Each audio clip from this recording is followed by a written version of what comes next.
Bom dia, boa tarde, boa noite. Esse é o Dosecast, o podcast de cardiologia da 12x8.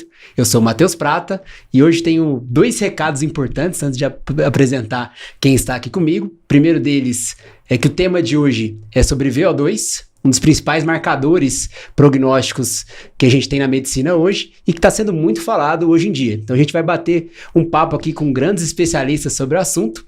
E o outro recado muito importante é que eu tenho aqui ao lado a Thaisa Lousada, das boas-vindas para a Thaisa como seu primeiro episódio como host do Dosecast. Thaisa, seja muito bem-vinda. Muito obrigada, para mim é um prazer estar aqui hoje com o time da 12, estreando como host, ainda mais um bate-papo numa mesa tão importante, com esse time de feras aqui. E para falar de VO2, a gente está agradecendo a nossa parceira, a MEV Brasil, a Escola Brasileira de Medicina do Estilo de Vida, que tem tudo a ver com o tema. É como a gente tem que ter ferramentas específicas para aplicar e ensinar a medicina do estilo de vida para os pacientes. Não só orientar, mas como conseguir estimulá-los a realmente fazer as alterações que realmente impactam. E junto com a gente tem mais uma host especialista, que é a Fernanda Justo, que um rosto já conhecido de vocês. Oi, pessoal, Fernanda. Tudo bem? Tô me sentindo meio host, meio convidada aqui. Tô quase pedindo um autógrafo também pro Silvio aqui do meu lado. E o quarto integrante também já é o host e convidado, né, Silvio? É a 5ª vez que o Silvio está aqui com a gente. Silvio Pova, cardiologista, especialista em cardiologia do esporte e uma das maiores referências do país em cardioesporte e saúde metabólica. Isso, Silvio, é muito gentil, seja bem-vindo novamente. É um prazer estar com vocês, eu me sinto em casa, é uma honra estar com vocês. Até estava falando mais cedo com você aqui, Prato. Falei, pô, meu Deus, essa mesa tá muito forte. Se eu falar bobagem, vocês me corrigem, pelo amor de Deus.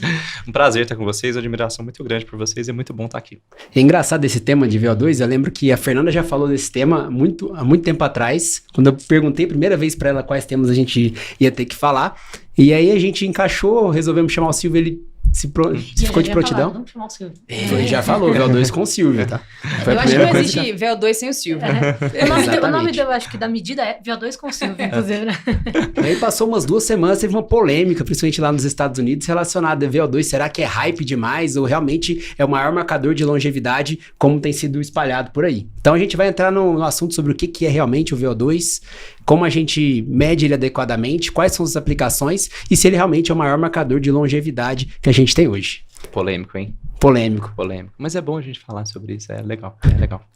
Até ajuda a gente a raciocinar um pouco, sair do hype. Eu acho que entra na profundeza do assunto, que tem o seu valor, né? Eu acho que é um dado muito pertinente do ponto de vista clínico que a gente pode acessar hoje aí para os nossos pacientes. Prata, posso começar então? Por favor. Então, eu acho que a gente devia começar fazendo a pergunta que eu acho que muita gente quer saber. Vamos começar do começo. O que é VO2? Como é que eu explico para quem não é cardiologista aí do esporte o que é VO2 de uma maneira mais simples para que as pessoas consigam entender? Um jeito que eu tento até explicar para o paciente no consultório, pelo amor de Deus, se eu falar uma bobagem, você me corrige aqui do seu lado, mas o VO2 é uma das formas da gente medir o consumo energético de um paciente. O consumo de energia ele vai estar proporcional, muitas vezes, ao quanto de oxigênio que essa energia está utilizando para fazer. Por que eu acho que ela tem uma importância muito legal se a gente for pensar do ponto de vista fisiopatológico?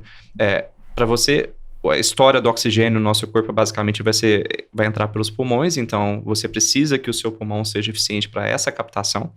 Você precisa que esse oxigênio ele caia no sangue, e caindo no sangue você tem uma máquina capaz de bombear esse oxigênio, que vai ser o seu sistema cardiovascular, o seu coração, os seus vasos sanguíneos, a capilaridade desses vasos sanguíneos e o quanto de hemácia você tem para levar esse oxigênio para o músculo. E não adianta esse músculo não saber utilizar o oxigênio, então você precisa que o músculo esteja treinado para que ele utilize o oxigênio que foi captado.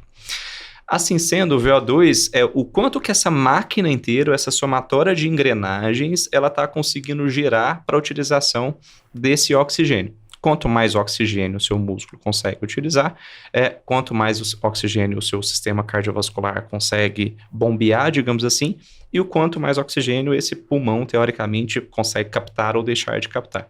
Então, isso já começa uma questão interessante, que o VO2 ele vai ser proporcional a algumas coisas, e essas coisas são questões de saúde, no final das contas. A própria capacidade de contraste do coração, o quanto o seu pulmão está saudável, o quanto o seu músculo consegue utilizar. Então, ele é um dado de saúde muito interessante. Se a gente for ver lá a fórmula de VO2, seria débito cardíaco vezes diferença arteriovenosa de oxigênio. débito cardíaco, volume sistólico, frequência cardíaca. Essa diferença arteriovenosa de oxigênio, ela vai ser dependente do quanto de captação periférica teve e o quanto também você teve de oxigênio que foi utilizado pelo pulmão, de certa forma. Então, com esse dado, a gente consegue avaliar muita coisa de um paciente. E se ele estiver alterado, a gente consegue pensar qual que é a parte desse sistema que está alterado, ou quais partes desse sistema estão alteradas, e mais do que isso, quais partes eu posso pensar em melhor ou não, para melhorar esse parâmetro no final das contas. Então, uma história muito rica quando a gente está olhando o VO2 de um paciente. Engraçado que você citou aqui a técnica de FIC, né? De cálculo de VO2, e que muitas vezes para calcular o débito cardíaco a gente chuta o VO2 do paciente e calcula o débito cardíaco, né? Pra gente ver o tanto que às vezes nem a gente não é muito preciso nas nossas aferições. Então reflete toda o VO2, toda a combinação de coração, pulmão, vaso sanguíneo, sangue e músculo. E neuromotor. E mitocôndria. Né? E a mitocôndria. E a célula. Perfeito. Tem um jeito muito visual que, obviamente, não foi eu que criei. Quem criou foi Wasserman, que é, tipo, o papa do teste cardiopulmonar, da fisiologia do exercício. E eu gosto de desenhar isso para os pacientes, que o VO2, ele é uma medida de aptidão cardiorrespiratória. Então, imagina que para você fazer um esforço, levantar da cadeira e subir uma escada, você tem várias engrenagens que precisam estar alinhadas. E eu gosto muito dessa figurinha da engrenagem, que começa no ar atmosférico, passa pelo pulmão, a engrenagem do coração, a engrenagem dos vasos, a engrenagem do músculo e a mitocôndria no final. Então, em algum momento, alguém pensou, será que eu consigo medir o funcionamento dessa fisiologia integrada? Então, o VO2 é uma medida da fisiologia integrada de toda essa cadeia que precisa acontecer entre você respirar e o seu músculo contrair. E, em última instância, seria, ver se estaria certo isso, eu interpretar dessa forma, é a capacidade de eu avaliar todos esses sistemas, mas, em última instância, como é que eu consigo captar esse oxigênio e, em última instância, como é que o meu organismo vai transformar ele na nossa moeda energética, que é o ATP. Exatamente. Mas eu queria pontuar só que as pessoas correlacionam muito VO2 com coração, VO2 com coração, VO2 com coração, e isso é uma verdade, mas não é uma verdade única, porque vamos lembrar que um VO2 baixo pode refletir qualquer mau funcionamento dessas engrenagens, seja do pulmão, do coração, do músculo ou uma doença mitocondrial, por exemplo. Então, é isso. É um jeito de medir a nossa capacidade de fazer as coisas fisicamente. Então, sabendo que o VO2 ele tem essa capacidade de medir todos esses aparelhos integrados, né? Eu imagino que vai ter uma forma da gente conseguir diferenciá-los, qual sistema que está em jogo, dependendo do resultado. Depois vocês comentam um pouquinho pra gente. Mas como que eu meço o VO2? Como que eu tenho certeza qual é esse valor de VO2? Tem o padrão ouro, que é a resposta fácil. O padrão ouro é um teste cardiopulmonar, né? Um teste cardiopulmonar, você sabe, a máquina sabe quanto de oxigênio está entrando e a máquina sabe quanto de oxigênio está saindo. Então, a diferença disso é o VO2, que é o consumo de oxigênio, que o Silvio falou. E a gente tem... Só que um teste cardiopulmonar nem sempre é razoável de ser feito, nem sempre é disponível, nem sempre é custo efetivo. E a gente desenvolveu, ao longo dos anos, métodos indiretos de estimar, com falhas, o VO2. O teste ergométrico é provavelmente o mais famoso deles, e na medicina moderna, os wearables, os vestíveis, os algoritmos de relógio, também são uma tentativa de estimar VO2.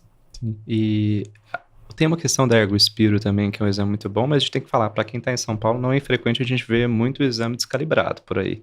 Então, a gente tem paciente de variação de 10, 15 pontos de VO2 de um ano para outro, continuando no mesmo tempo. O cardiopulmonar descalibrado? Sim. É mais por conta da espirometria ou é o protocolo que eles usam na esteira? O protocolo, o tipo de máquina que é utilizado. Eu não sei, às vezes tem algumas coisas que eu tenho impressão que tem clínicas em São Paulo que meio que superestimam para deixar o paciente feliz.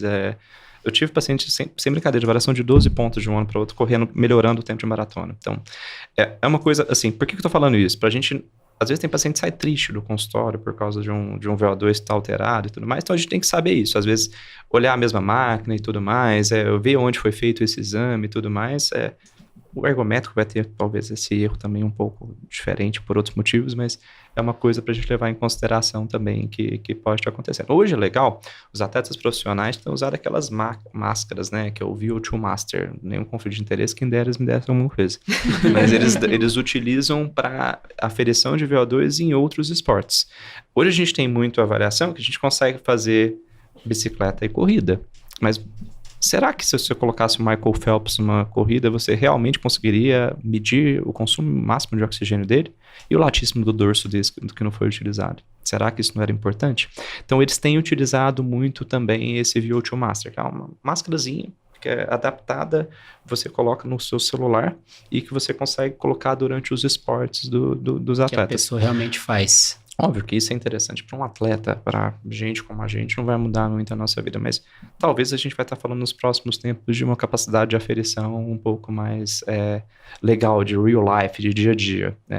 Tem algumas questões que às vezes eu acho muito interessante que você deve ver isso no consultório também, atletas, por exemplo, de endurance, maratona, ultramaratona, que eles sequer conseguem chegar no esforço máximo num protocolo de 8 a 12 minutos, porque o que limita eles era mais a velocidade que eles não conseguiram sustentar a perna do que uma exaustão. Então, estava muito rápido para eles, mas eles não estavam exaustos ainda do ponto de vista cardiorrespiratório.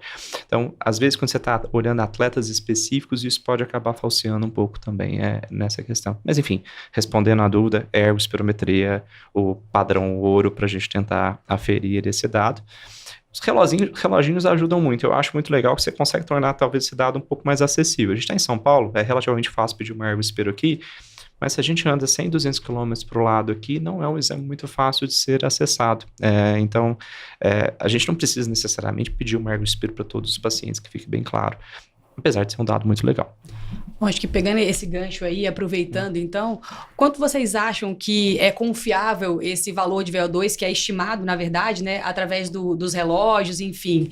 Tem alguma evidência em relação a isso? Tem chegado muito no consultório alguém que fala, não, meu VO2 vi na internet que não tá legal, ou o pessoal não tá considerando muito? Muito. Inclusive, é bem frequente as pessoas ficarem frustradas depois de fazer o teste cardiopulmonar e perceber que o VO2 dessa pessoa é 10 pontos abaixo do que estava dizendo o relógio. Então, os relógios, como que os relógios funcionam, né? A gente está falando que o teste cardiopulmonar mede o quanto ele sabe quanto está entrando e sabe quanto está saindo. Os relógios não têm a espirometria. Então, com base em frequência cardíaca, tanto de repouso quanto de exercício, idade, gênero, biotipo, a intensidade do esforço e da modalidade que você diz para o relógio que você fez. Então, você selecionou lá, eu fiz uma natação, eu fiz uma corrida de montanha. Ele faz um algoritmo e o algoritmo é propriedade de cada marca. Então, a Garmin tem o seu algoritmo, que é diferente da Apple, que é diferente da Samsung. Então, são todas estimativas a partir de algoritmos. Então, você pode imaginar que não é um método perfeito, né? Existe uma acurácia, existe uma validade, eu usaria dessa forma, melhor para tendência do que para o número em si. Perfeito. Então, tipo, você pegar um paciente que o reloginho dele lá diz que ele tem 30, e 30 é o quê? 30 ml quilo minuto. De VO2, aí você treinou esse paciente, ele volta dali a 3 meses com o VO2 no reloginho que está dizendo que é 34, eu não sei se era 30 e foi para 34, mas eu sei que melhorou.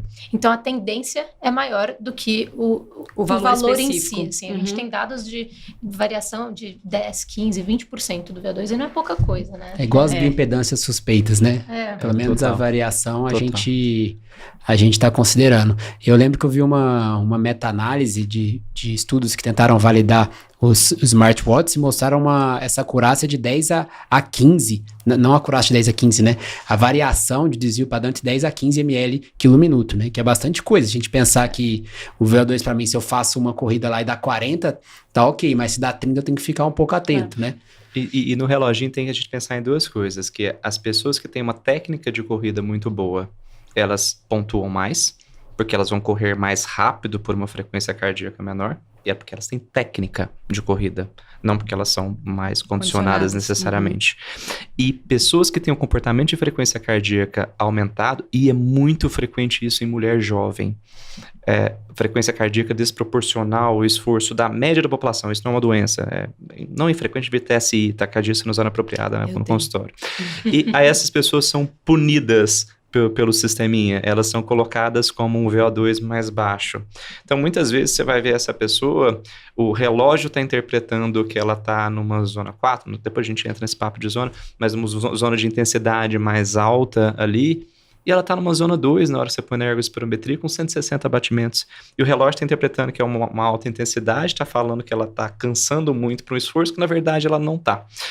Óbvio, talvez a gente fale como média de população, eu acho que o reloginho vai bem. Aquela pessoa que tem meio com frequência cardíaca média. E a gente, comportamento de frequência cardíaca, eu dou o exemplo que é igual à altura. Você não acha alterado uma pessoa que tem 2 metros, 2,10 metros de altura, uma pessoa doente. Quem tem comportamento de frequência cardíaca muito exacerbado, às vezes não tem um problema de saúde, mas quando você vai colocar nessas continhas desse reloginho, sai tudo alterado. Então vai ser pessoas que vão ter, muitas vezes, o VO2 pelo relógio subestimado. E pessoas que correm muito bem, técnica perfeita e tudo, vão ter um VO2 superestimado algumas vezes por causa disso também. E uma coisa que muda também é que o algoritmo se baseia em biotipo. Biotipo não, se baseia em dados antropométricos. Então, se, sei lá, ao longo de um ano você perdeu peso, ganhou peso, o relógio não sabe isso se você não vai lá e atualiza. E assim, eu não lembro quantas vezes eu atualizei meu peso no relógio. Quando eu comprei, eu botei lá meus quilos e nunca mais mexi isso. Então, você entende daí que há certa variação. E eu queria fazer só uma pontuação breve sobre o teste cardiopulmonar. Eu acho o teste cardiopulmonar lindo, mas extremamente artesanal e operador dependente. Então, o Silvio estava falando dos erros de VO2. O teste cardiopulmonar você precisa confiar na clínica que você está fazendo, porque existe manutenção de cabo, manutenção de filtro, manutenção da ventoinha que está ali no bocal do ergospiro, e isso tudo muda os dados não só de VO2, mas dos outros parâmetros máximos ou submáximos que o teste cardiopulmonar vai te dar. Eu tive também uma paciente que fez numa clínica, o VO2 veio 25, fez em outra veio 11.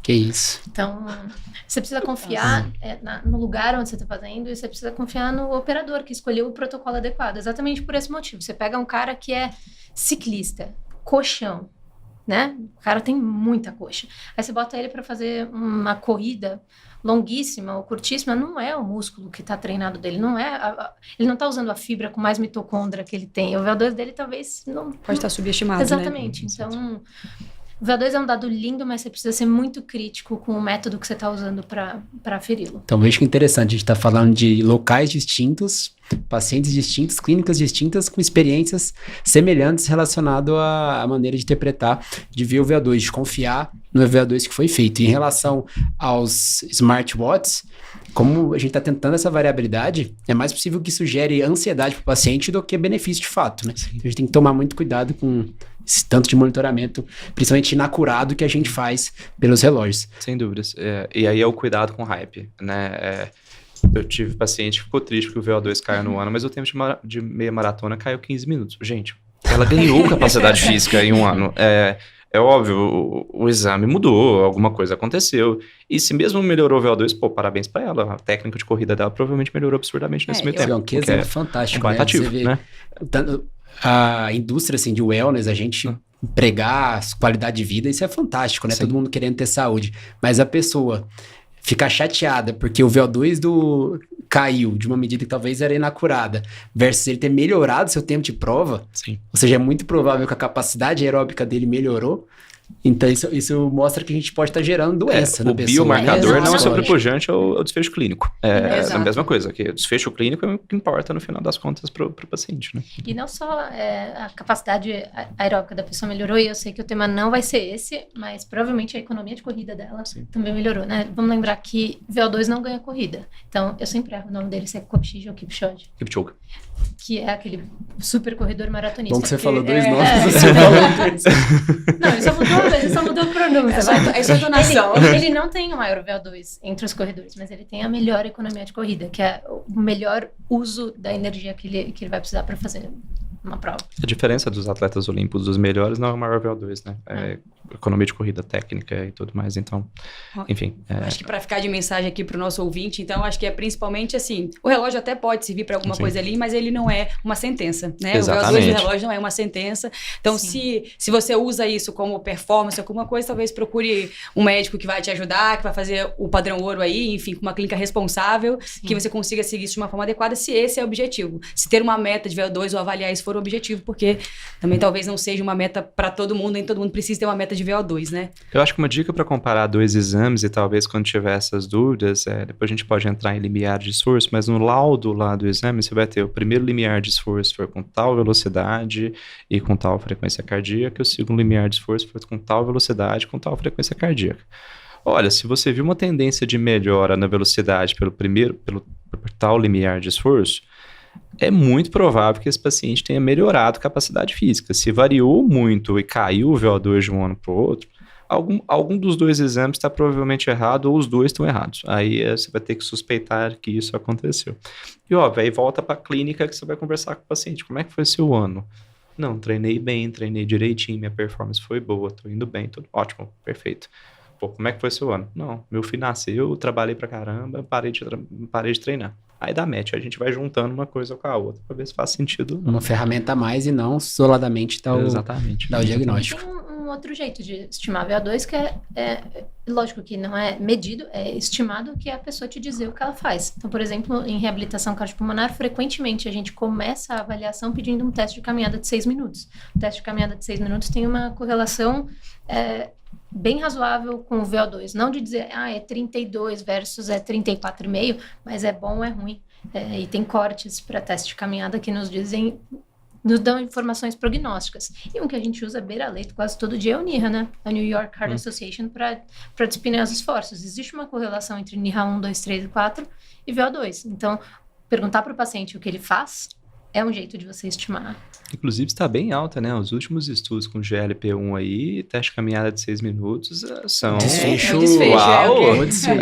Você tá Step Half Path, tá lá, teste de caminhada de 6 minutos. Se você for ver o Stride, tá lá, teste de caminhada de 6 minutos. E o que eu acho muito elegante a medicina tem que trabalhar a funcionalidade do paciente no final das contas como desfecho. Mas por que não vai dar para pedir um teste cardiopulmonar para todo mundo? Nem tem, imagina o que a gente vai fazer com a saúde suplementar e o SUS se a gente resolver isso. A gente falou das dificuldades em São Paulo a respeito de clínicas. Imagina fora no resto do país. E aproveitando o gancho, Fernando, que você trouxe, VO2 e MET. Qual que é a semelhança? Realmente é só multiplicar por 3,5? Eu consigo fazer essa estimativa? É igual para todo mundo essa relação? Qual que é a diferença? Qual que é a semelhança? Bom, então vamos lá. MET é equivalente metabólico e a gente sabe que um MET é a nossa taxa basal no repouso, que equivale a mais ou menos 13,5 ml por minuto. De VO2. De VO2, isso, desculpa. É lógico que não é para todo mundo, muda de acordo com o seu perfil, inclusive, muda de acordo com a sua composição corporal, inclusive, mas é muito usado e extrapolado no teste ergométrico seja na bike ou seja na esteira, para predizer quanto é o VO2 da pessoa, porque ele fala lá, para essa carga de trabalho, a pessoa fez tantos METs. Então, ele divide lá por 3,5 diz quanto que é o VO2. E existe uma inacurácia gigantesca em relação a isso. O meu deu 40% de diferença, inclusive, quando eu fiz o ergométrico e ergospiro no mesmo ano. 40%. Foi bastante coisa, então dá. O que talvez para aquele paciente que você precisa muito desse dado, aí tem uma importância clínica muito grande, né? 20, 30% de variação, às vezes, que pode acontecer de um teste para outro, aí você vai ter uma questão muito grande. Por outro lado, a maioria da literatura é feita em cima de teste ergométrico. É isso que a gente ia perguntar, né, Thaís? Então, você tem essa questão que a gente vai entrar nesse debate, eu acho, daqui a pouco, mas e é o que a maioria dos dados que a gente conseguiu coletar, porque é muito mais fácil você coletar mais acessível, né? um dado com teste ergométrico do que você com teste ergospirométrico. Então, tem toda essa questão para ser levada em consideração. E muitas vezes até a coleta de 2 testes ergométricos diferentes vão ser diferentes. Se ele fizer um Bruce ou se ele fizer um Elestad, você vai ver METs diferentes ali pro paciente. Ou se você pôr um ergospiro no meio, você vai ver METs diferentes. Se você fizer um ergospiro na bike, pode dar diferente da mesma forma. Então, tem esse cuidado pra gente colocar também. Acho que só corroborando com um pouco que vocês trouxeram aqui, e até falando pro nosso público médico ouvinte, né, que esse valor aí dessa convenção, né, que é um valor que foi convencionado de 1 MET para 3,5 ml quilo minuto de VO2, ele foi derivado de um estudo que fez com um homem saudável não obeso, né? E aí acho que é o que a Fernanda falou, que é importante a gente saber que isso não necessariamente é verdade para sexo, diferença entre homem e mulher, pacientes obesos, né? Enfim, existe uma variação desse valor que os estudos mostraram e que não é verdadeiro esse 1 MET para 3,5, mas é o método que a gente encontrou para poder tornar isso viável, e é o que vocês falaram, o teste ergométrico é o que a gente tem de mais próximo aí, né, de mais factível para a gente usar no dia a dia na prática, né? Eu acho que trazer esse dado de obesidade é muito interessante para a gente levar em consideração, acho que grupos de população, até a gente está na época do GLP-1. Sim. Então, não é infrequente o seu paciente num ano estar com X, no outro ano X menos 10. E lembrando que a medida VO2, quando sai lá, é ml por quilo por minuto. E por vezes, para a gente poder interpretar a variação de um ano para o outro, é interessante que às vezes a gente tire o quilo da jogada. Então, às vezes tem aquele paciente que ganhou peso no ano, mas às vezes o VO2 absoluto dele ficou parecido. A gente chama de absoluto quando você tirar o quilo da jogada. Bodybuilder, às vezes também. Às vezes você vai ter um VO2 máximo ali regular, mas se você fizer a correção pelo peso dele, multiplicar pelo peso, vai ter um VO2 absoluto bem mais alto também. Então, é outra coisa para você levar em consideração. Então, para quem está trabalhando com obesidade, cardiometabolismo no consultório, está colocando essas informações em jogada, é interessante até às vezes para você mostrar para o paciente variações positivas. Se um paciente ficou super dedicado de um ano para o outro, ganhou 4, 5 quilos de massa muscular no primeiro ano de musculação. Aí o VO2 dele manteve estável. Eu ia falar, nossa, doutor, eu tô super triste, eu não melhorei minha capacidade física. Melhorou. Ele ganhou peso, ml por quilo por minuto continua às vezes igual, mas o valor absoluto desse parâmetro se tornou mais alto. Então, talvez então para pacientes diferentes, um VO2 de 30 é diferente uma pessoa de, sei lá, 100 quilos para uma pessoa de 60 quilos. Exato. Mas entre o mesmo paciente, talvez considerar essa questão do quilo, talvez tenha esse viés aí, né? E só para um pouco de coisas técnicas, como que a esteira, por exemplo, como que eles estimam a capacidade cardiorrespiratória a partir da esteira, né? Basicamente por um algoritmo que leva em conta a velocidade e a inclinação. Então, um algoritmo fala, puxa, essa pessoa fez 9 km por hora a 15, então a carga de trabalho foi essa, o match dela deve ser isso. Mas uma coisa que é muito frequente, para não dizer 100% das vezes em teste ergométrico, o paciente é orientado, inclusive, a segurar nas barras laterais. Enfim, para não se desequilibrar, para melhorar a leitura da cardioscopia. Só que no momento que você segura, você tira o peso das suas pernas e você alivia uma carga que você não faria se não tivesse roubando nos braços, né? Então, será que uma pessoa que não segura nas barras teria feito 15 km por hora a 9,5 9 km por hora a 15 de inclinação? Essa é uma baita velocidade, né? Sim. 9 a 15% de inclinação é subir uma ladeira correndo, é muita coisa. Será que a pessoa consegue sem segurar nas barras? Então, no geral, o teste de esteira simples, comparado com o teste cardiopulmonar... Tem como roubar VO2, então. roubar VO2. Da esteira. Pra você ficar super estimado. Eu acho que vou fazer o teste. Quem nunca deu uma roubadinha dessa na esteira na academia, né? Uns 15 segundinhos ali com aquela pernadinha mais leve, né? Todos nós. Bom, vou aproveitar então esse gancho de VO2 e match para trazer a polêmica que teve há umas semanas atrás, igual eu comentei já no começo do episódio. A gente tinha marcado esse episódio sobre VO2, requisitado pela Fernanda. Combinei com o Silvio e passou 2, 3 semanas, teve essa discussão com 2 americanos que falam muito de longevidade e muitas vezes eles se bicam em alguns temas. Se bicaram sobre proteínas há um tempo atrás, não sei se você viu, Silvio, e agora sobre VO2. O Peter Attia, do Outlive, ele fala muito de VO2, é uma das grandes marcas dele, falar que o VO2 que a gente está comentando aqui, que a gente falou muito de diagnóstico, né, é o maior preditor de longevidade. E isso realmente, né, a gente vai comentar sobre isso. E aí, nessas 2 semanas para trás, o Eric Topol, autor do Super Agers, ele veio questionar justamente o fato da gente estar usando muito esse VO2. E a resposta que eu comentei com o Silvio, já tinha agendado esse podcast, o cara, Silvio, esse Eric Topol me convenceu. O que você achou disso? Ele me mandou um podcast de resposta, foi um áudio de 4 minutos. Quando ele mandou, eu falei, cara fantástico, esse podcast vai ser tudo. Então conta pra gente, então. Eu não lembro o que eu falei, pra ser sincero, talvez, mas deve ser a mesma ideia que eu vou falar hoje. Né, sobre prognóstico, realmente, de VO2 e matches. VO2 é hype ou não? Qual que é a sua opinião sobre isso? Eu acho que é hype, mas eu acho que é um bom hype, que fique bem claro. Todo parâmetro na medicina a gente dá muito valor quando ele é mais especificado. Então, por que nesse não? Eu acho que é a primeira dúvida. Por que nesse, se eu pudesse colocar num dado mais específico, não seria mais interessante do que um dado inespecífico? Eu prefiro dosar um LDL de um paciente ou colocar na forma de fluido de volta. Se eu quisesse fazer um estudo com essa informação, o que seria mais confiável? O que seria a informação mais plausível? Eu acho que essa é a primeira questão que a gente tem que levar em consideração.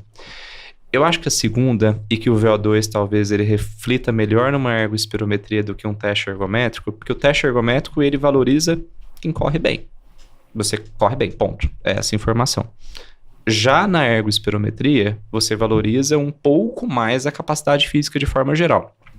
pegar um exemplo simples, se você pegar um atleta de canoagem e pôr ele numa ergospirometria, talvez ele não vai pegar a velocidade tão alta. Mas esse cara, com certeza, você vai ver um VO2 máximo alto para essa pessoa. Talvez não o mais alto possível que ele conseguiria ter, mas você vai ver um VO2 máximo alto. Então, você talvez contemple outras valências físicas da população, e depois a gente pode entrar que variação de valências físicas é o que está mais associado com longevidade dentro do esporte do que até a própria capacidade física. E uma outra coisa que eu sempre penso quanto a isso, que o teste ergométrico, na prática, infelizmente, passou de 85% da frequência máxima predita, tem um combinado inconsciente entre o médico e o paciente que os dois vão parar. Se quiser parar, pode parar, viu? Cansado, né? E aí ele para. Ele então, está para todo mundo, 5 minutos então, acabou. Se você for ver, é um método que superestima a capacidade física, utilizado num contexto que o paciente não fez a capacidade física máxima dele. Aí eu tenho dois fatores confundidores, e o que é a resultante disso? Não sei. Numa ergospirometria, o médico que está fazendo lá, ele dá uma forçada para passar do HER de 1.1, de 1.15 ou de 1.05, a dependendo do protocolo que o hospital segue. O HER basicamente seria o quanto de gás carbônico você está liberando pelo oxigênio consumido, intensidades mais altas, essa relação vai ser mais alta.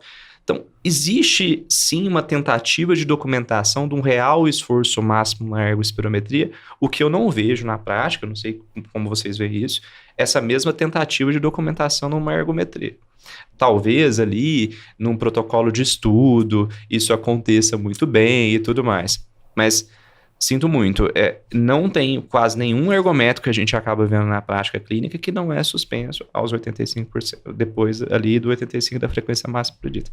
Então, eu não acho que o dado ergometria, ele corresponda de fato a isso.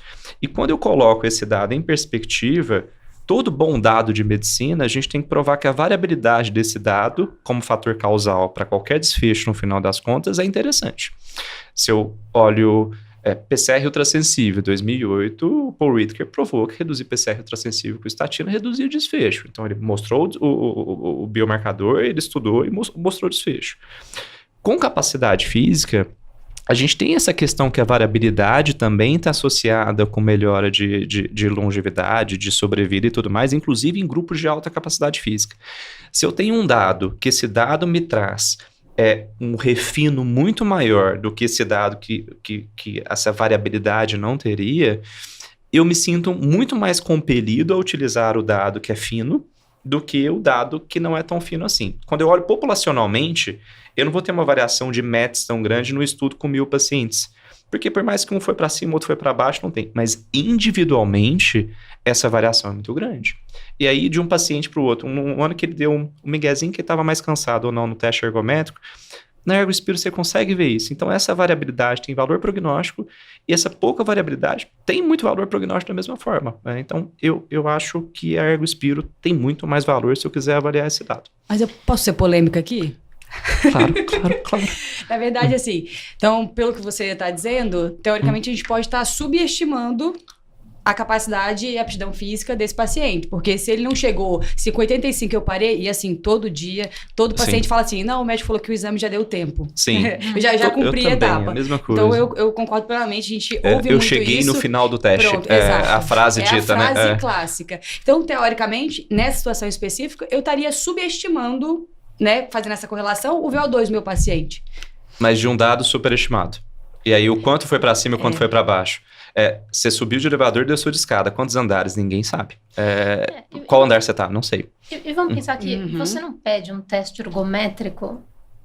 Qual foi a indicação de você ter pedido o teste ergométrico, né? Se eu quero avaliar a aptidão cardiorrespiratória de forma refinada, eu não vou para um teste ergométrico. Agora, se eu quero ver se aquela estenose aórtica importante realmente o cara, sabe, se ele realmente não tem limitação ao esforço, de forma mais qualitativa, talvez tudo bem. Agora, se eu quero um dado refinado, não vai ser um teste ergométrico, né? Então, e eu queria contribuir para a polêmica do hype do VO2.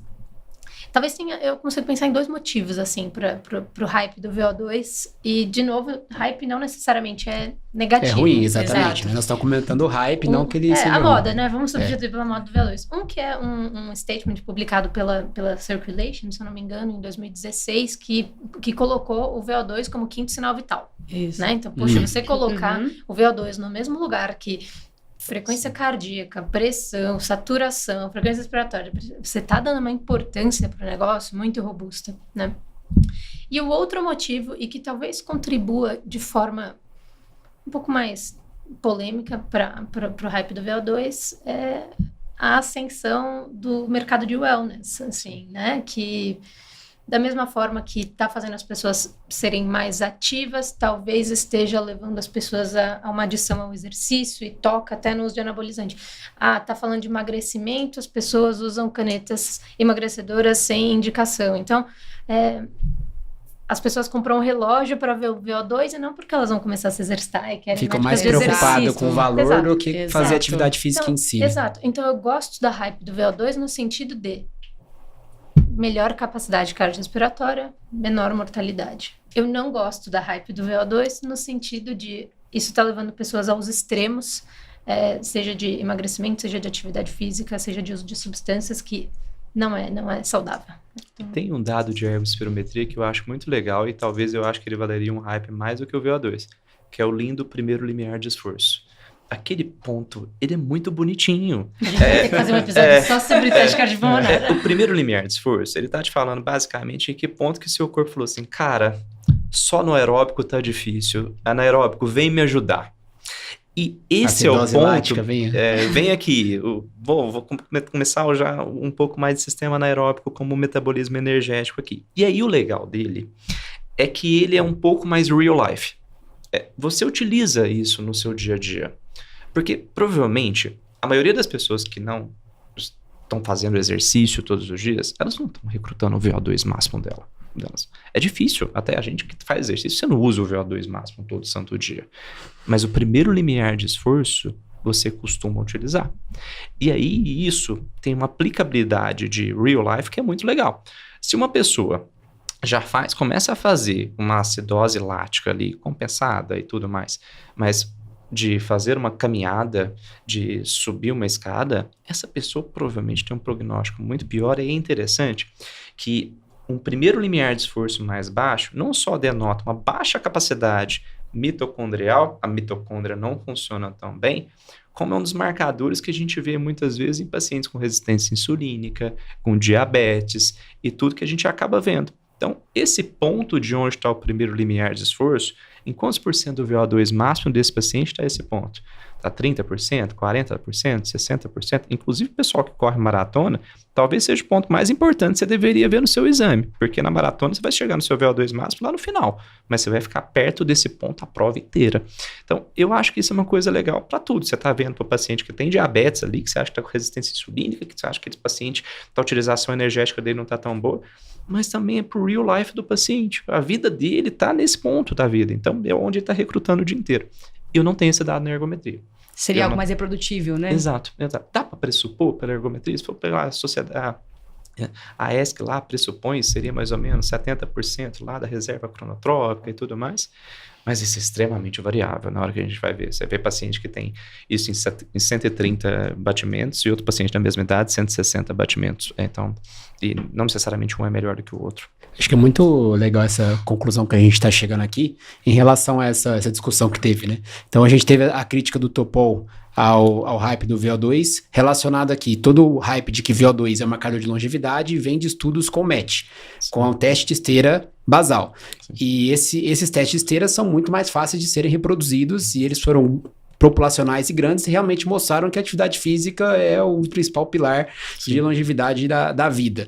E está refletido no MET, que é o parâmetro que a gente avaliou. Só que se eu for avaliar individualmente, o teste cardiopulmonar vai me dar muito mais parâmetro para eu realmente avaliar essa capacidade metabólica do paciente e aptidão física, que é exatamente o que a gente quer ver. Se a gente, igual o Silvio comentou, desse primeiro limiar aeróbico, se a gente for colocar ele pau a pau com o MET numa larga escala, muito difícil o MET vencer esse limiar como preditor de mortalidade. Agora, a chance desse estudo acontecer é muito difícil, né? A gente comparar os dois para predizer mortalidade, até porque a gente está falando de estudos que juntaram vários cohorts e avaliaram milhões de pacientes para chegar nessa conclusão do MET. Então, acho que no final das contas, a grande preditor de mortalidade é a capacidade aeróbica. A melhor forma de avaliar é o VO2, mas eu preciso do VO2 em larga escala para todo mundo, para a gente saber se a pessoa está bem ou não? Acho que não, né? Se a pessoa vai bem na esteira, provavelmente ela vai bem no VO2 e ela tem um prognóstico bom. E um dado interessante sobre mortalidade e VO2 a gente sabe que quanto maior o VO2, menor a mortalidade. Mas a gente não está falando de um VO2 de atleta de elite. A curva se abre mais, inclusive se você considera inativo com ativo. Perfeito. Então eu não preciso fazer uma ergospirometria para falar, meu atleta aqui, meu paciente tem um VO2 de 65 ou de 70. A maior mudança de mortalidade. Então, nem sempre você precisa pedir uma ergospirometria, né? Você precisa que a pessoa comece a ser ativa. Porque o maior ganho é em cessar a inatividade e cessar o sedentarismo. E eu gosto de falar isso para os pacientes, inclusive, porque é muito... Convencer alguém a começar a fazer atividade física às vezes demanda 1 ano de consultas, né? E da mesma forma que cessar tabagismo. Toda consulta você vai lá, é uma peleja, né? E uma coisa que entrou na moda também recentemente sobre isso são os exercise snacks, os lanchinhos de exercício. Os lanchinhos de exercício não vão te dar um VO2 de elite. Os lanchinhos de exercício, que são aqueles bouts, aqueles momentos intensos de atividade física por 1 minuto, por exemplo, ao longo do dia, eles vão fazer você sair da inatividade física e se tornar uma pessoa ativa. E tem dados de melhora de resistência insulínica, tem dados de melhora de VO2, até 7% de VO2 você ganha em sair da inatividade física, e às vezes é um primeiro passo para a pessoa mudar a curva dela de VO2 de alguém sedentário para o VO2 de alguém ativo. Então... Aproveitando esse gancho, então, assim... Existe uma meta de VO2? Tem um valor de VO2 que é normal? Eu preciso atingir uma meta de VO2? Existe esse valor? Existe um valor mágico de VO2? Objetivamente, não. Mas, assim, talvez a grande diferença de VO2... Quando a gente fala que VO2 é o melhor preditor de longevidade da medicina. Quando o Peter Attia fala lá isso no livro dele, ele cita um estudo do Mendes-Seeger de 2018, que ele compara grupos de muita alta capacidade física, o grupo elite, com o menor grupo. Aí fala, isso é melhor que tabagismo. A diferença do pior grupo com o grupo elite é maior do que a diferença de tabagista para não tabagista.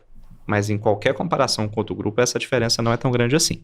Então, só que esse grupo de pior grupo, muitas vezes, provavelmente, está representando já pacientes com várias doenças. Um paciente tem uma doença neuromuscular, às vezes o paciente tem da OP, às vezes o paciente tem DPOC, às vezes tem insuficiência cardíaca, qualquer coisa que seja. Lá, se for ver, se não me engano, é menor que 5 metros ali, que é bem pouco, se a gente for parar para pensar, essa é a grande diferença. Já a diferença do grupo excelente com o superior é discreto, e às vezes a gente fala isso para um paciente, VO2 é o melhor parâmetro de saúde da medicina. Depende quanto esforço essa pessoa vai ter que fazer para ganhar esse extra, digamos assim, se ela pudesse investir em outras coisas na vida também. Então, uma coisa para a gente fazer. Eu tenho a tabelinha, eu transformei uma tabelinha dessa, e eu tendo a gostar de conversar com meus pacientes para eles tentarem buscar um bom, excelente ou superior. Então, muito ruim, regular, bom, excelente, superior. E vamos ficar acima da média, assim, na população? Vamos tentar buscar isso? Eu acho que esse é um dado para fazer. E eu acho que onde que isso é legal na prática, assim, com o paciente? Aquele paciente que está disposto e tudo a olhar para isso, que ele quer olhar para esse dado, às vezes até para organizar a vida do dia a dia de exercício dele. Às vezes o paciente fez uma ergospiro, ele viu um grupo ruim da população e tudo mais, é um paciente que vale a pena investir tempo com exercício aeróbico durante a rotina de exercício da semana e tudo dele mais. Às vezes o paciente já está no grupo excelente da população e ele está querendo ganhar um pouco mais de massa muscular, por estética, por qualquer coisa. Ele tem esse tempo, ele tem reserva de capacidade aeróbica para fazer isso, então você pode fazer nesse ajuste da mesma forma. Isso se aplica no paciente que tem uma doença da mesma forma. Às vezes você tem um paciente com DPOC ali, você tem um paciente com insuficiência cardíaca, usa o mesmo dado, é utilizado para o transplante cardíaco, que fica claro, né? Então, você vai ter essa possibilidade de ajuste e você vai ajustando igual se ajusta um LDL. Só que o legal, que eu acho bem bonitinho, que ele é muito dependente do paciente para mudar. Então, é uma das coisas que tira um pouco o nosso poder de médico de variar. Assim, a gente consegue mexer no nós 4, o LDL de nós 4, uma prescrição para o outro. A gente sabe mais ou menos a resposta. Mas isso transfere um pouco da responsabilidade do cuidado para o próprio paciente. Eu acho isso muito massa, porque essa é uma das coisas importantes também de cuidado. E eles ficam super felizes, assim, quando tem melhora e tudo mais. A minha impressão é que eles fazem parte do próprio cuidado. Eu sempre gosto de falar para eles, olha, isso é mérito seu, eu não te dei nenhum remédio para isso. Foi você que fez isso. E aí é legal, eu sinto feliz quando isso acontece, assim, eu acho uma coisa bacana. Pensando em números fixos, assim, tem alguns números que são mágicos, quando a gente fala de VO2, e para indicação de transplante cardíaco, por exemplo, a gente está falando de VO2 clássicos muito baixinhos, Muito de baixo. 14 e 12 para quem usa beta-block. E quando você pega uma ergospirometria, o dado, ele vem em valor absoluto, em valor indexado por quilo, e vem em porcentagem do predito para aquela faixa etária. Porque Perfeito. a minha mãe tem um VO2 menor do que o meu. Mas o VO2 dela, predito para a idade dela, é maior do que o meu. Minha mãe, 60 anos, faz meia maratona. Então, você tem que considerar também o predito para aquela idade. A gente, quando está falando de investigação de dispneia, por exemplo, nosso primeiro checklist é VO2 menor que 85% do predito para a idade. Então, não existe um número mágico. Então é isso, assim. Então, peguei lá um paciente no consultório, ele veio com um teste cardiopulmonar, eu olhei, se ele tem ali entre 80% e 85% do predito para aquela faixa etária, para o sexo, enfim, é um bom valor. É um valor ele tá no... ok. Ok, pronto. É um valor ok. Talvez um valor não doença ali que a gente possa... Pode até ter doença ali no meio, que fique bem claro, mas é aquela coisa, você fala assim, ok, será que a capacidade física dele tá baixa mesmo? Eu acho que será que ele tá tão dispneico assim mesmo? Talvez seja essa a questão. E aí, a sua próxima pergunta, tendo visto um VO2 mais baixo, vai ser como está o primeiro limiar, que foi o dado que o Silvio falou, que é um dado submáximo, então você não precisa de um teste cardiopulmonar máximo, mas, puxa, eu pego 2 pessoas com VO2 de 30, aqui tem um primeiro limiar muito precoce, ela tá pior do que aquela que tem um limiar acima de 40%. Né? Então, não é só o VO2. Entrando essa dose mais cedo, ela tá cansando mais cedo, ela tá não conseguindo conversar mais cedo na hora de fazer determinada atividade. Então, ela cansa mais. Às vezes pode mesmo ser descondicionamento. Pode. Mas pode ser insuficiência cardíaca também. Mas é aquela pessoa que sobe a escada junto com você, mas chega depois de um lance de escada, tá esbaforida enquanto você não tá ainda. Perfeito. Ela tem um primeiro limiar mais precoce, ou seja, pro mesmo exercício que você fez, ela ativou o metabolismo anaeróbico dela antes. Porque as mitocôndrias falaram, meu Deus, eu não tô dando conta de produzir toda a ATP aqui, vem a chave. E aí, ela entrou no metabolismo anaeróbico e veio junto o ácido lático. Eu tenho uma pergunta final, Silvio. Na maioria dos sinais vitais na medicina, a gente tem um máximo e um mínimo, né? O que passou de tal valor já não é tão bom assim, para frequência cardíaca, pressão e para baixo também não, né? E a capacidade aeróbica, o VO2 foi colocado como sinal vital também. A gente tem um máximo de VO2 a partir de tal valor, pode ser prejudicial para a saúde no geral? O Blumenfeld parece saudável, ele tá com 103, se eu não me engano, né? Mas tem uma polêmica em como foi medido também. É muito alto, mas vamos supor que tá Vamos pressupor, então, os 9,6 lá do Greg, que era é assustador de todo jeito, assim. Parece que não é. Mas, assim, em termos práticos, dificilmente esse cara tem uma longevidade maior que um cara de 70 de VO2 máximo. Assim, não, se ele tiver alguma coisa agregada ali, talvez muito pouco, ao meu ver, sendo bem sincero. Ali, esse não é o... Então, provavelmente a curva seria um S de mortalidade e VO2, e não um U, né? Por exemplo, em que eu fosse até porque a gente tem que pensar, porque para ele chegar nisso, será que aí a gente pode entrar em outra parte de cardiologia do esporte, que é do 4 a 5 vezes mais risco de fibrilação atrial, doença coronariana, que a gente tem um episódio aqui, o que ele faz para chegar a isso. O átrio esquerdo desse cara não deve ser pequeno, deve ser maior que nós 4 juntos aqui. Então, isso... O que ele está fazendo para chegar nisso? E eles são exceções, fica bem claro, tem uma genética e tudo. Mas eu não consigo acreditar que existe um limite superior necessariamente deletério por isso, assim, não consigo pensar nisso. Não sei se você consegue pensar algum efeito deletério por isso? Eu acho que não. Não. Mas vamos lembrar que a curva se abre entre sedentários e ativos, né? Então esse cara tá ali, talvez ele viva um tico mais do que quem tem o 96 e um dia a mais do que o a diferença de patrimônio de bilionários, talvez, assim.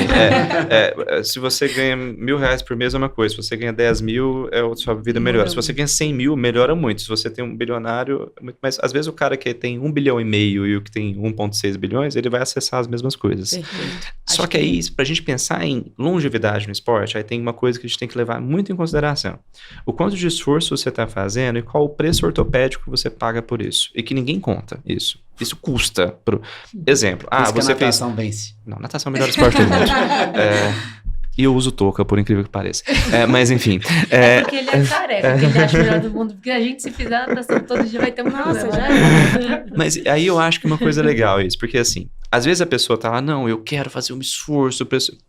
Aí ela arruma uma lesão para ela e no final das contas ela não se deu bem. Porque a gente tem que pensar que o esporte, o que é o grande valor do VO2, ao meu ver? Ele, para mim, é como se fosse o seu patrimônio de trabalho durante a vida. Então, por que uma pessoa tem provavelmente um VO2 mais alto? Não é porque ela treinou muito bem no último mês. É porque a vida inteira ela fez alguma coisa, nos últimos anos ela fez alguma coisa. Então, uma medida de patrimônio do ponto de vista de capacidade física. Então, esse patrimônio adquirido durante a vida tem muito valor. E não é algo tão facilmente modificável. Então, talvez a gente está falando de um dado que ele reflete bons hábitos do ponto de vista de exercício físico de um paciente nos últimos tempos, na ausência de doença cardiorrespiratória importante e limitante e provavelmente na ausência de obesidade, porque ml por quilo por minuto. Então, se você tivesse obesidade, o quilo ia ficar mais alto. Então, você está olhando para esses 4 dados ao mesmo tempo, quando você está olhando para esse desfecho, o que é legal ao mesmo tempo. Mas aí, o hype é muito perigoso, porque às vezes chega a pessoa e fala, nossa, eu vi no grupo regular e agora eu vou fazer de tudo possível porque eu sou da teoria no pain, no gain aqui. Aí ela machuca. E aí, justamente essa importância da consistência foi embora. Não adianta nada. Aí a pessoa que quer correr uma maratona em 6 meses, porque é legal correr maratona agora, ou que eu vou treinar em 4 meses para fazer um Ironman. Aí não. Aí perde o valor de tudo. Tudo que era o importante do dado, a pessoa jogou fora para fazer isso. Então, um cuidado que nós médicos temos que conversar com os nossos pacientes para falar, calma, qual preço você está disposto a pagar por isso? E pensa, se você quer longevidade, você tem que pensar em longevidade, inclusive o osso articular, porque se você não tiver o osso articular, você não treina. E essa é uma coisa para a gente pensar em consideração. Então, às vezes, não precisa no esforço máximo, segura um pouco, põe consistência. Treinadores têm que pensar nisso. Eu acho que tem muito treinador muito responsável, é muito legal. Tem um monte de paciente que eu falo, esse cara corre uma meia maratona quando ele quiser. E o treinador não deixa. Porque ele fala, você vai machucar, não vai ser uma experiência legal. Você vai correr agora, mas eu quero que você seja consistente com isso. E eu falo, nossa, que legal, muita maturidade do treinador, assim, acho uma coisa legal. E o interessante do VO2 é que ele não é diferente do seu primeiro milhão, né? O VO2 adquirido, ele só se sustenta se você continua investindo treinando nele, né? Exato. Se você, eu atingi um VO2 X, vou viver bem pra... Não, ele só se sustenta onde está se você continuar o investimento. Seu primeiro milhão, você ganhou seu primeiro milhão, ele está lá, a não ser que você faça uma grande besteira. Mas o VO2, ele demanda um investimento constante. E ainda nessa hype da longevidade, eu gosto muito de falar para os pacientes que você treina aeróbico para viver mais, você treina exercício resistido para viver melhor e ter autonomia. Então, fazer musculação vai te prevenir lesões e vai fazer você envelhecer com autonomia, ter força na perna para levantar do sofá. Perfeito. E o treinamento aeróbico vai te dar longevidade. E é por isso que a gente tinha conversado mais cedo. Uma pergunta que eu fiz antes de começar o podcast aqui pra feira, se o único jeito de eu aumentar o meu VO2 era fazer atividade aeróbica. Se eu fizesse musculação, por exemplo, se eu conseguiria aumentar o meu VO2. Então, pensando naquela engrenagem que a gente falou antes, entre a atmosfera, o pulmão, o coração, o sistema cardiocirculatório, o músculo e a mitocôndria, a musculação vai, de fato, te dar mais músculo, mas o que vai aumentar o seu VO2 é você ter mais fibras ricas em mitocôndria, que são as fibras tipo 1. Então, quem faz musculação versus quem não faz musculação, muito provavelmente tem um VO2 maior, mas você vai ter uma limitação ali, porque o seu VO2 depende que você aumente seu volume sistólico, que é algo que o exercício aeróbico te dá e a musculação não, e a musculação não te dá fibras predominantemente oxidativas, que é o que o exercício aeróbico dá. Ela te dá fibras glicolíticas, mais para explosão, mais para força. Então, faça musculação sim, porque você vai precisar dela para te proteger das lesões, você vai precisar dela para ter mais músculo para sustentar o exercício por mais tempo, para ter mais autonomia, mas a musculação não vai te dar um VO2 uma infusão de boost mitocondrial ajuda também? Não. Sim, o jeito de fazer isso é correr, por exemplo, nadar. Tem, se eu não me engano, um posicionamento de uns 2 anos atrás, se eu não me engano, se é da American Heart, sobre musculação, inclusive, até um VO2 de 30, provavelmente musculação consegue te ajudar a ganhar VO2. Então, se você, geralmente o VO2, na maioria das idades de 30, é um VO2 mais baixo, assim. Então, aquele paciente que não está fazendo nada, que ele começa a fazer duas sessões de musculação por semana, só pelo fato dele, naquela engrenagem que a gente citou, dele ter o músculo nem existia. Agora tem o músculo para captar oxigênio. Perfeito. Aí, só por esse fato existir, já tem esse benefício. Mas aí, no grupo de pacientes que ele já tem uma capacidade física boa, regular para boa, você não vai adquirir tanto. Mas aí tem uma coisa legal, assim, treinamento, quando a gente fala sobre treinamento de forma geral, não é só uma coisa, né? É um mix das coisas e uma coisa ajuda na outra. Por exemplo, uma criação de base aeróbica, que você vai criar ali com treino de zona 2, início de zona 3, é o que te dá capacidade de recuperação para você fazer um treino intervalado, por exemplo. Você fazer um 4x4 da vida, que é famoso. Você tem que fazer um tiro e conseguir descansar para fazer o segundo. E por mais que o esforço intenso possa ter um recrutamento muito anaeróbico, toda recuperação, basicamente, ela parte de um pressuposto aeróbico. Então, você ter base aeróbica, às vezes, não sobe diretamente seu VO2, mas um treino de alta intensidade só vai conseguir ser bem feito se você tiver uma base aeróbica feita. Ao mesmo tempo, você só vai conseguir fazer volume desses treinos se você tiver estrutura muscular de base. Então, se a gente estiver pensando no final das contas, a gente vê os estudos, o que sobe VO2? É HIIT e tudo. Mas você não consegue fazer um HIIT bem feito se você não tiver base aeróbica. E você não consegue fazer volume de base aeróbica se você tiver estrutura muscular. Então, no final das contas, musculação vai te ajudar a criar essa base para isso. Não de forma direta, né? Exatamente. Mas de forma indireta para você conseguir fazer a atividade que vai fazer, no final das contas, que o VO2 suba, comprar né? um estetoscópio não vai te ensinar cardiologia, mas é bom que você tenha um para você ouvir o sopro do paciente, assim, é essa a ideia. Excelente. Extremos que eu gosto de usar para ilustrar isso é, por exemplo, paciente com insuficiência cardíaca grave, pacientes idosos muito frágeis, pacientes desautonômicos. Você não vai conseguir colocar essas pessoas na esteira para treiná-las porque elas não têm músculo, né? Então, às vezes, você precisa começar o treinamento de alguém com fragilidade, desautonomia ou insuficiência cardíaca dando músculo para ela. Então, fortalecendo perna, principalmente, para ela ter base para construir com robustez o condicionamento cardiorrespiratório dela. É muito legal conversar com um treinador com isso, esses treinadores de endurance e tudo, porque eles periodizam os treinos, assim, né? Então, tem a época da base, que eles fazem muito volume, aí depois eles começam a treinar em intensidade diferente, aí tem uma época que eles começam a fazer mais treino de intervalado. É muito legal, assim. E muitas vezes você soma com isso e eles, cara, tem um conhecimento empírico de vários anos que aí você começa a ver dados de literatura atrasado quanto a isso, sabe? A literatura é muito legal, é muito interessante, assim. A gente tem muito a aprender, eu acho, com A literatura vem depois de provar uma experiência empírica, né? Experiência empírica ficou meio redundante, né? Nossa, eu tenho muita curiosidade, por exemplo, conversar com o Bob Bowman da vida, que foi o cara que treinou o Phelps e o Leon Marchand. Você acha que ele publicou o que ele fez? Certo, tem publicado? De jeito nenhum. Talvez ele publique quando estiver aposentado, assim. Então, o legal de dados de performance é esse, assim, né? Que não necessariamente são coisas que tá na nossa literatura. E a gente, cardiologista, fica se coçando por isso, né? Fala, qual estudo que tem isso e tudo? Às vezes não tem. Agora, o Tech do Blumenfeld, ele tá soltando mais coisa na internet, né? Então, é legal a gente ver quanto a isso e tudo. A gente aprende um pouco com isso também.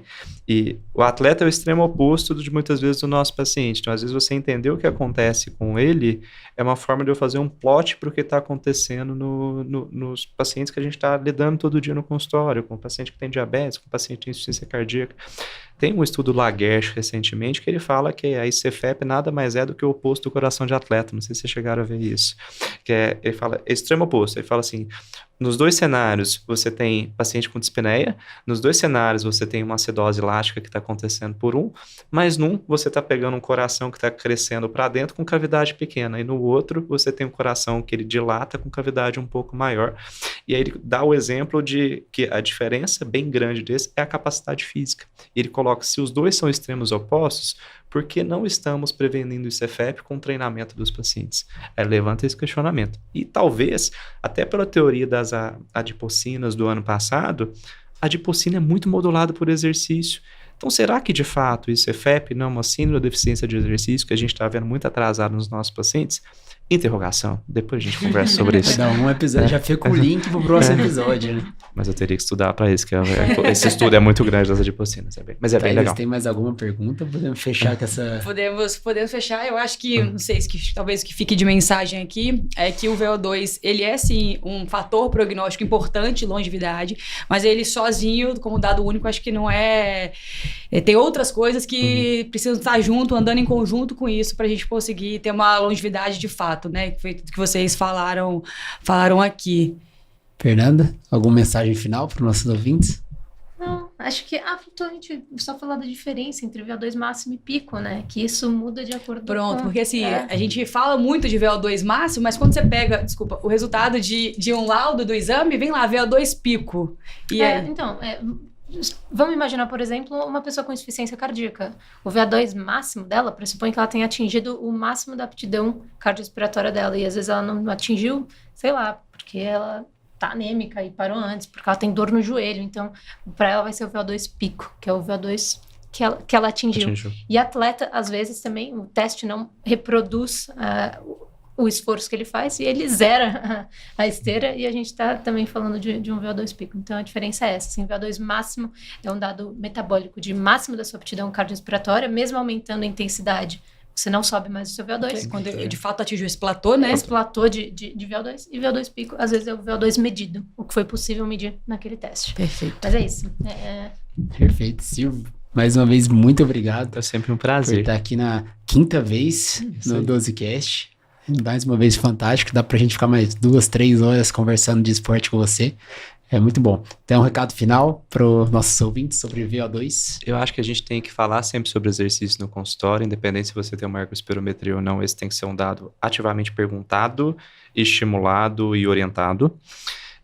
A maioria das pessoas que nos ouvem provavelmente não necessariamente vão ter uma ergospirometria em mãos, então se vocês...